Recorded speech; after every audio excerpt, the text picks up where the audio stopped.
दोस्तों, आज मैं आप लोगों को एक नीली नीली आंखों वाली लड़की और उसकी तांत्रिक विद्या की कहानी सुनाऊंगी। अगर आप मेरे चैनल पर नए हैं तो प्लीज़ मेरे चैनल को लाइक, शेयर और सब्सक्राइब करें। तो आइए कहानी को सुनते हैं। एक बार की बात है, मंगलपुर नामक गांव में श्यामू नाम का एक आदमी एक छोटे से घर में रहता था।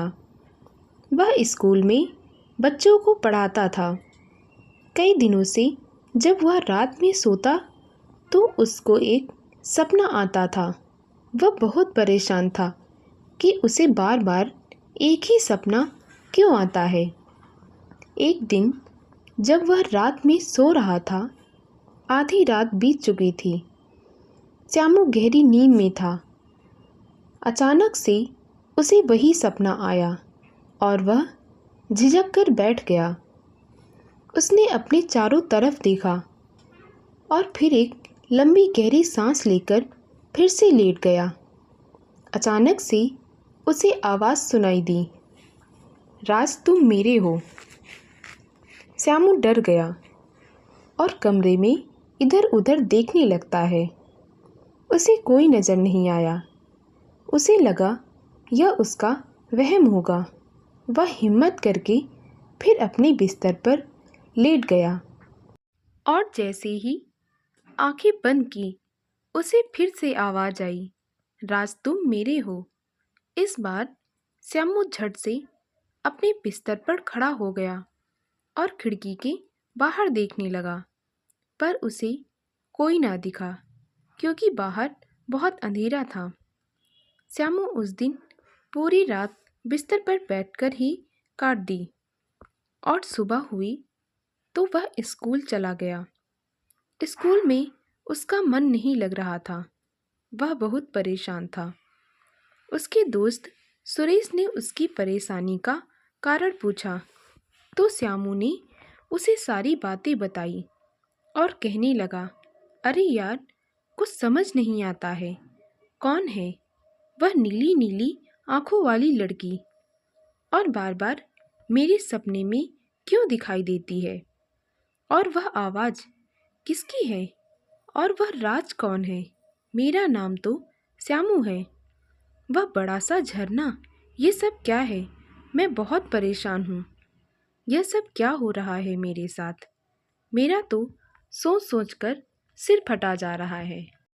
सुरेश श्यामू को समझाते हुए कहने लगा, अरे यार, तुम परेशान मत हो। कल से स्कूल में छुट्टियां शुरू हो रही हैं। स्कूल का पूरा स्टाफ मेघालय छुट्टियां मनाने जा रहा है। तुम भी हमारे साथ चलो। जगह बदलेगी तो तुम्हारा मन भी बहल जाएगा। मेघालय तो बहुत अच्छी जगह है। श्यामू भी उन सबके साथ जाने के लिए तैयार हो गया। अगले दिन सभी लोग ट्रेन में बैठ लिए। मेघालय का सफ़र 2 दिन का था।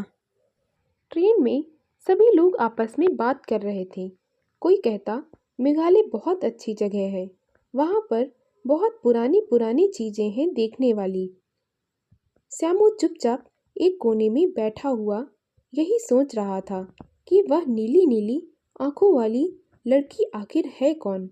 श्यामू का दोस्त सुरेश उसके पास आया और बोला, कहीं तुझे उस नीली नीली आंखों वाली लड़की से प्यार तो नहीं हो गया?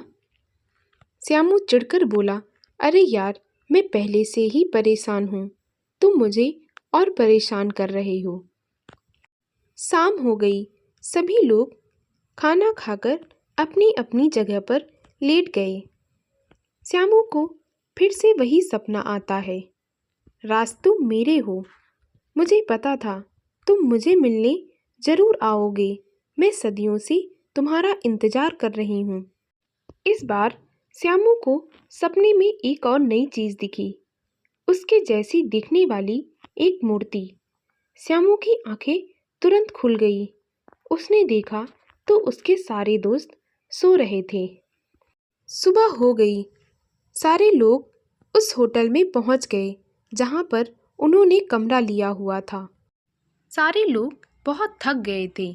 कमरे में आते ही उन्होंने आराम किया और फिर अगले दिन वे सब घूमने के लिए चले गए। श्यामू घूमते घूमते दूसरी ओर निकल गया। कुछ दूर जाने के बाद उसे एक झरना दिखाई देता है। उस झरने को देखकर वह हैरान रह गया, क्योंकि वह वही झरना था जो उसकी सपनों में दिखाई देता था। झरने के पास एक लड़की पानी भर रही थी। वह गांव की लग रही थी, क्योंकि उसकी वेशभूषा गांव की लड़कियों की जैसी थी। श्यामू उसके पास गया। अचानक श्यामू की नज़र उसकी नीली नीली आंखों पर पड़ी। वह उस लड़की की आंखों को देखकर डर गया, क्योंकि यह तो वही आंखें थी जो उसके सपनों में आती थी। श्यामू ने उससे कहा, तुम कौन हो और तुम मुझे कैसे जानती हो? तो उस लड़की ने कहा, साहब, आप ये क्या कह रहे हैं? मैं आपको नहीं जानती, आप तो अजनबी लग रहे हैं। श्यामू ने कहा, नहीं, तुम झूठ बोल रही हो। तुम रोज मेरे सपनों में आती हो। मैं बहुत परेशान हूँ। तुम मुझे बताओ कि तुम हो कौन? वह लड़की कहने लगी, अरे साहब, कहा ना, मैं आपको नहीं जानती। आप मुझे क्यों परेशान कर रहे हैं? इतना कहकर वह लड़की गुफा के अंदर जाने लगी। श्यामू की नज़र गुफा पर गई तो उसने देखा, यह तो वही गुफा है जो उसे सपने में दिखाई देती थी। वह बहुत हैरान रह गया। वह गुफा के अंदर जाने लगा। अचानक से उसके दोस्त सुरेश ने उसे पीछे से आवाज़ दी और बोला, अरे यार, तू गुफा के अंदर क्या करने जा रहा है? कितनी देर से तुझे ढूंढ रहा हूँ। तू यहाँ क्या कर रहा है? अच्छा चल, मैं भी तेरे साथ गुफा के अंदर चलता हूँ, पर बाकी के सारे लोगों को बता तो दूँ कि हम दोनों कहाँ जा रहे हैं। श्यामू ने कहा, सुरेश, इस झरने को ध्यान से देख, इस गुफा को ध्यान से देख, यह वही है जो मेरे सपनों में आते हैं। तब सुरेश हंसकर बोलने लगा, अरे यार, तेरे सपनों में क्या दिखाई देता है मुझे कैसे पता हो सकता है? मैं तेरे सपनों में थोड़ी ना रहता हूँ। श्यामू कहने लगा, मजाक मत कर, मैं सही कह रहा हूँ। और वह नीली नीली आंखों वाली लड़की भी मुझे दिखाई दी। वह इसी गुफा के अंदर गई है, इसीलिए मैं गुफा के अंदर उससे बात करने के लिए जा रहा था। सुरेश कहने लगा, चलो मैं भी तुम्हारी सपनों की मल्लिका से मिलता हूँ। और दोनों उस गुफा के अंदर जाने लगते हैं। गुफा के अंदर जाते ही श्यामू ने देखा कि अंदर जाने का तो कोई रास्ता ही नहीं है। श्यामू कहने लगा, यह कैसे हो सकता है? वह लड़की इसी गुफा के अंदर गई है। तब सुरेश ने कहा, अरे यार, तू मुझे क्यों डरा रहा है? यहाँ ऐसा कुछ भी नहीं है, आगे कोई रास्ता ही नहीं है। मुझे लगता है रात भर तू सही से सोता नहीं है, इसलिए अब तुझे दिन में भी सपने आने लगे हैं। रात होने को है, यहाँ से चल, क्योंकि यह जंगली इलाका है। यहाँ पर बहुत सारे जंगली जानवर भी आते हैं। ऐसा न हो कि हम दोनों को मारकर वे आज अपना डिनर करें। उसके बाद श्यामू और सुरेश दोनों होटल चले जाते हैं। दोनों सबके साथ बैठकर खाना खाते हैं और फिर सुरेश सोने के लिए अपने कमरे में चला जाता है। श्यामू रात को छत पे थोड़ी देर अकेले बैठना चाहता था। वह छत पर चला गया। वहाँ उसे एक बूढ़ा आदमी दिखा। उसने उस बूढ़े आदमी से कहा, बाबा, आप यहीं के हो क्या? उसने कहा, हाँ बेटा, मैं यहीं रहता हूँ। तब श्यामू ने उस बूढ़े आदमी से कहा, बाबा, यहाँ से थोड़ी दूर आगे जाने पर एक गुफा है। गुफा का नाम सुनते ही उस बूढ़े आदमी ने श्यामू से कहा, क्या वह गुफा? श्यामू बोला, क्या हुआ बाबा, आप उस गुफा के नाम से इतना घबरा क्यों गए?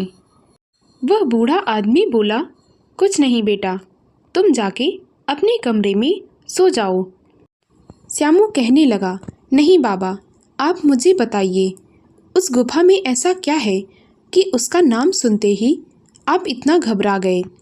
वह बूढ़ा आदमी कहने लगा, कुछ नहीं, तुम जाकर अपने कमरे में सो जाओ। इतना कहकर वह बूढ़ा आदमी वहाँ से जाने लगा। श्यामू भी उसके पीछे पीछे उसके कमरे में पहुँच गया। दोनों कमरे में बैठ जाते हैं। तब उस बूढ़े आदमी ने श्यामू से कहा, मैं तुमसे जो कहने जा रहा हूँ उसे ध्यान से सुनो। जब हम लोग छोटे छोटे थे तब हमारे गांव में एक तांत्रिक आया था। तांत्रिक को अपनी तंत्र विद्या करने के लिए एक सुनसान जगह चाहिए थी। वह तांत्रिक ढूंढते ढूंढते उसी गुफा के पास पहुंच गया और उसे वह जगह अपनी तंत्र विद्या के लिए उचित लगी और वह वहां रहने लगा। एक दिन गांव की 6 लड़कियां उस झरने में नहाने गई तो उस तांत्रिक को यह देख गुस्सा आ गया। लड़कियों को यह नहीं पता था कि यह जगह अब तांत्रिक की जगह हो गई है। तांत्रिक ने गुस्से में आकर 6 लड़कियों को वश में कर लिया और धीरे धीरे एक एक करके उनकी बलि देने लगा। प्रतिदिन वह एक एक बलि देता था। जब आखिरी लड़की की बारी आई तो उस तांत्रिक ने उस लड़की को देखा तो वह बहुत सुंदर थी। उसकी नीली नीली आंखें थी। वह तांत्रिक उस लड़की पर मोहित हो गया और उसे किसी भी हालत में पाना चाहता था। उस तांत्रिक को यह नहीं पता था कि वह लड़की उस गांव की पुजारी की बेटी थी जिसका नाम राधिका था और उसका विवाह पड़ोस के गांव के मुखिया के बेटे के साथ होने वाला था। मुखिया के बेटे का नाम राज था। वह देखने में बहुत ही प्रभावी और मनमोहक था। जब उसे पता चला तो वह घोड़े पर सवार होकर अपने गांव में काली माँ के मंदिर गया और वहां पर ताबीज बनवाकर राधिका से मिलने के लिए निकल पड़ा। इधर उस तांत्रिक ने राधिका को पाने के लिए अपनी तांत्रिक विद्या से उसे कैद कर रखा था। पूरे गांव वाले बहुत परेशान थे। राधिका के पिता ने सबसे कहा, हमें कुछ करना होगा, नहीं तो वह तांत्रिक एक एक करके इस गांव की सभी लड़कियों की बलि चढ़ा देगा। इतने पर राज वहां पर आ जाता है। राज को देखकर राधिका के पिता कहते हैं, अरे बेटा, तुम यहाँ, तुम्हारे गांव में सब कुशल मंगल तो है? तब राज ने कहा, हाँ पिताजी, वहाँ तो सब कुशल मंगल है, परंतु मुझे पता चला है कि राधिका पर संकट आन पड़ी है। आपने मुझे बताया तक नहीं। तब राधिका के पिता कहने लगे, बेटा, वह तांत्रिक बहुत ही शक्तिशाली है। वह कई प्रकार की तंत्र विद्या जानता है, लोगों को अपने वश में कर लेता है, अनेक तरह के जादू टोना जानता है। मैं तुमको मुसीबत में नहीं डालना चाहता था। तब राज ने कहा, पिताजी, मुझे वह गुफा बताइए जहाँ पर उस तांत्रिक ने मेरी राधिका को कैद कर रखा है।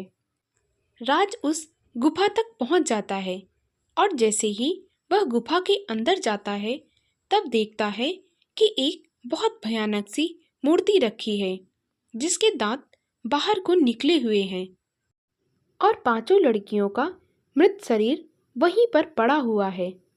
यह देख राज घबरा जाता है। उसे राधिका की चिंता होने लगती है। राधिका भगवान का बहुत पूजा पाठ करती थी, इसलिए उसमें एक अद्भुत शक्ति थी। वह तांत्रिक राधिका को छू नहीं सकता था। जैसे ही वह राधिका को छूता वह भस्म हो जाता। इसीलिए वह राधिका को पाने के लिए अपनी तंत्र विद्या में लीन था। राज गुफा के थोड़ा अंदर और गया तो उसने देखा राधिका एक कोने में बैठी हुई है। राज राधिका के पास जाता है। जैसे ही राधिका राज को अपने पास देखती है तो वह कहती है, तुम यहाँ पर क्यों आए हो? यह तांत्रिक बहुत खतरनाक है।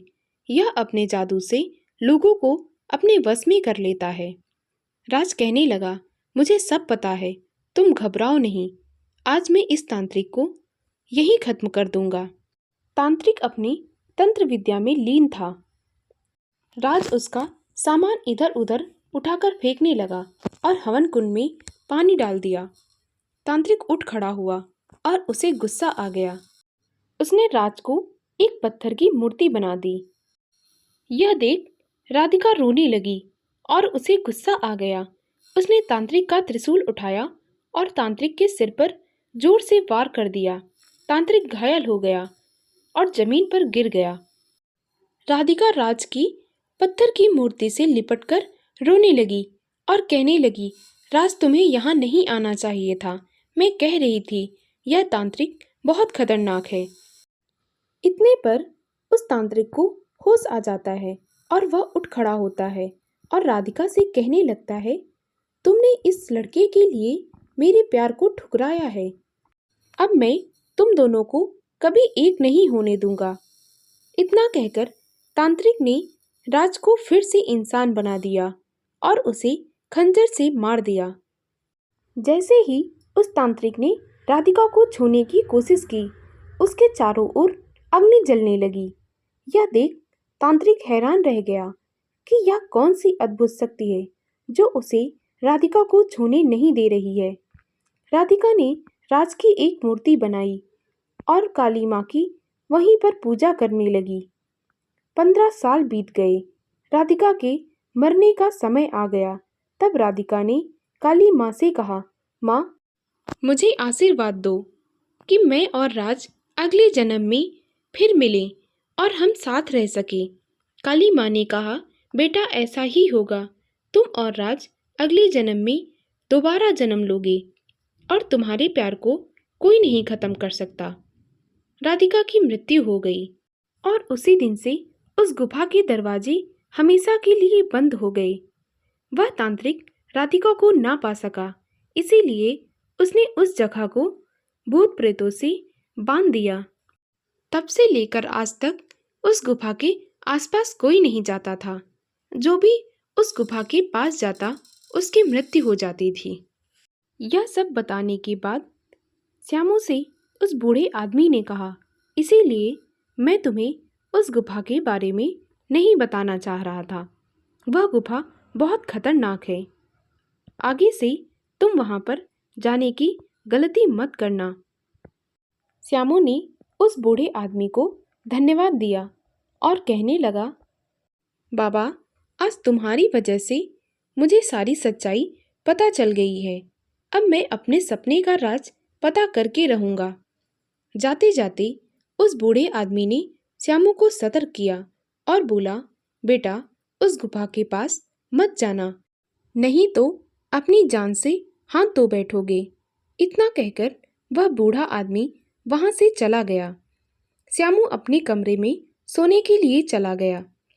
श्यामू मन ही मन यह सोच रहा था, क्या वह पिछले जन्म में राज था? वह लड़की जो मेरे सपनों में आती है मेरी प्रेमिका थी। यह सब उसके दिमाग में चल ही रहा था और पूरी रात वह नहीं सोया।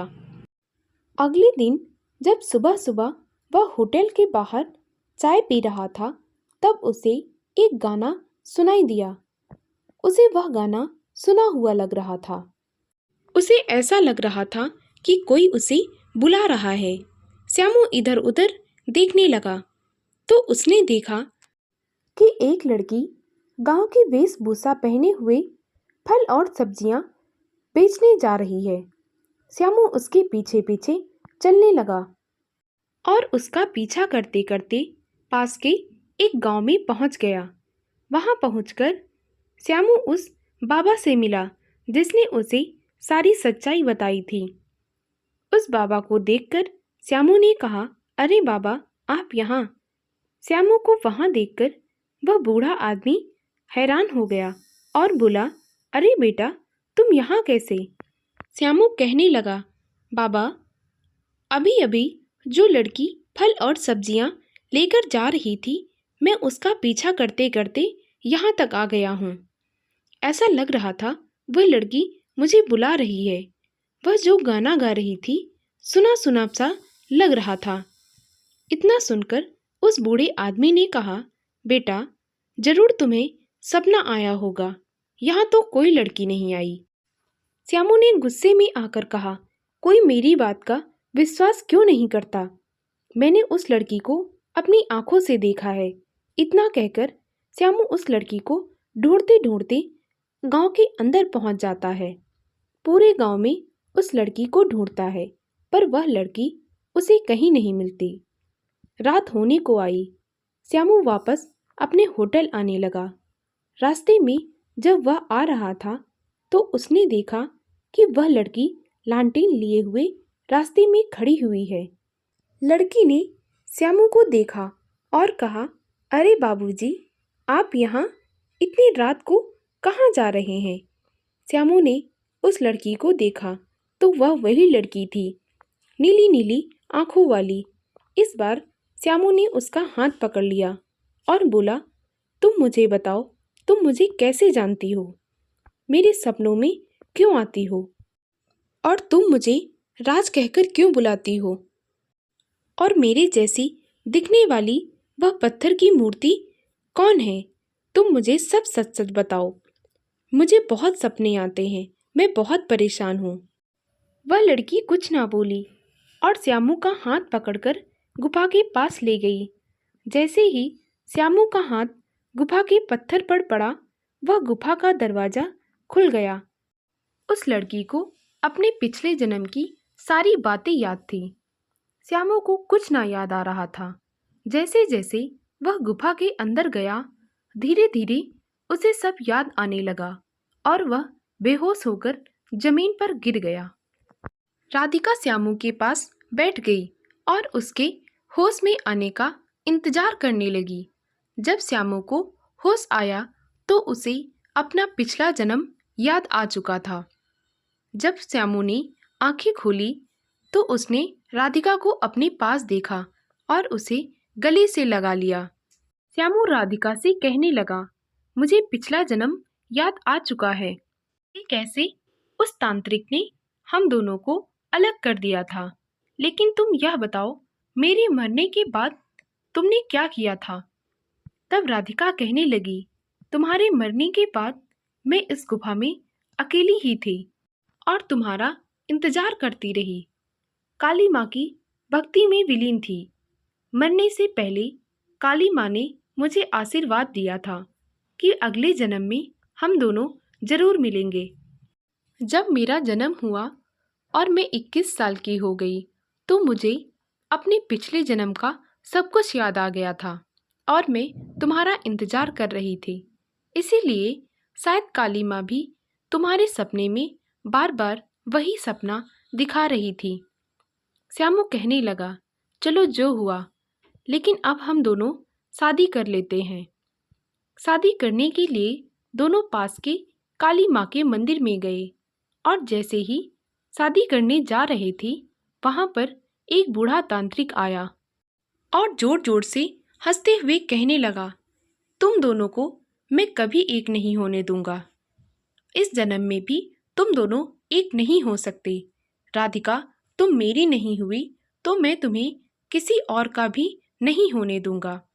इतना कहकर उस तांत्रिक ने श्यामू को फिर से पत्थर बना दिया और राधिका मंदिर के अंदर चली गई और माँ से कहने लगी, माँ, तुम्हारे होते हुए इस तांत्रिक ने हमें फिर से अलग कर दिया है। आप कुछ करो माँ। देखते ही देखते राधिका के अंदर काली माँ की सारी शक्तियाँ आ जाती हैं और वह त्रिशूल उठाकर उस तांत्रिक को मार देती है। तांत्रिक के मरते ही श्यामू फिर से अपने मानव रूप में आ जाता है और दोनों शादी कर लेते हैं। श्यामू राधिका को अपने साथ अपने घर ले आता है। घर आकर वह सारी घटना अपने दोस्तों को बताता है। तब सुरेश हंसते हुए कहने लगता है, यार श्यामू, तूने अपनी सपनों की मल्लिका को आखिर में पा ही लिया। सब जोर जोर से हंसने लगते हैं। दोनों खुशी खुशी अपना जीवन यापन करने लगते हैं। दोस्तों, अगर आपको मेरी कहानी अच्छी लगी हो तो प्लीज़ मेरे वीडियो को लाइक और शेयर करें।